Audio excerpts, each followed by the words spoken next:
হয়, যি জুৰিয়া উন্নয়ন খণ্ডৰ অন্তৰ্গত গদামেৰী গাঁও পঞ্চায়তত আমি দেখা মতে প্ৰধানমন্ত্ৰী আৱাস যোজনাত যি দুৰ্নীতি হৈ আছে, এই দুৰ্নীতিৰ বিষয়ে মই বহুতবাৰ খণ্ড উন্নয়ন বিভাগ অৱগত কৰাইছোঁ, কিন্তু আজিলৈকে কোনো ধৰণৰ একশ্যন লোৱা নাই।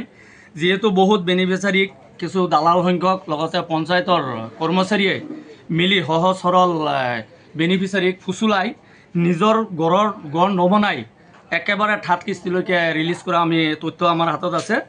এক নম্বৰত এটা আছে লাইল মিয়া, তেখেতৰ অলপো মাটি নাই, গতিকে তেখেতৰ গড়টো কেনেকৈ পঞ্চায়তৰ কৰ্মচাৰী ৰিলিজ কৰিলে, তাৰ কাৰণে আমি বহুতবাৰ অনুৰোধ কৰাৰ পিছতো কোনো ধৰণৰ একশ্যন লোৱা নাই।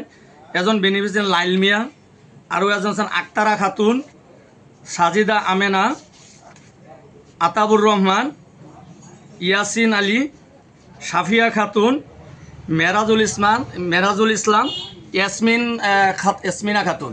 ইয়াত বহুত বেনিফিচিয়াৰী আছে, সিহঁতৰ অলপো মাটি নাই।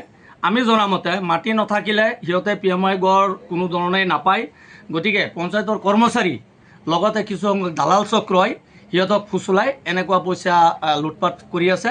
গতিকে মই সংবাদ মাধ্যমৰ যোগেদি মাননীয় নগাঁও জিলাৰ উপায়ুক্ত মহোদয়, খণ্ড উন্নয়ন বিষয়া লগতে পঞ্চায়ত মন্ত্ৰী আৰু আমাৰ মাননীয় অসমৰ মুখ্যমন্ত্ৰী মহোদয়ক সংবাদ মাধ্যমৰ যোগেদি আহ্বান জনাইছোঁ, উক্ত পঞ্চায়তত এটা উচ্চ পৰ্যায়ৰ তদন্ত কৰি যিসকল প্ৰতিনিধি কৰ্মচাৰী উক্ত দুৰ্নীতিত লিপ্ত আছে তেখেতসকলক আইনৰ আওতাত আনি উচিত শাস্তি দিবৰ বাবে আমি সংবাদ মাধ্যমৰ যোগেদি অনুৰোধ জনাইছোঁ।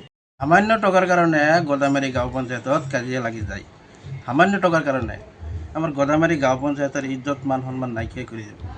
আগন্তুক দিনত যাতে আৰু এনেকুৱা কাজিয়া নহয়, মই তাত আছিলোঁ, এনেকুৱা কাজিয়া কৰিব নালাগে। নেত্ৰীয়ে যদি পঞ্চায়ত চলাব নোৱাৰে তেন্তে প্ৰত্যেক ঘৰত অনুৰোধ কৰি আছোঁ যে গদামেৰী পঞ্চায়তখন ভালকৈ চলা আৰু আগন্তুক দিনত যাতে এনেকুৱা কাজিয়া নহয়।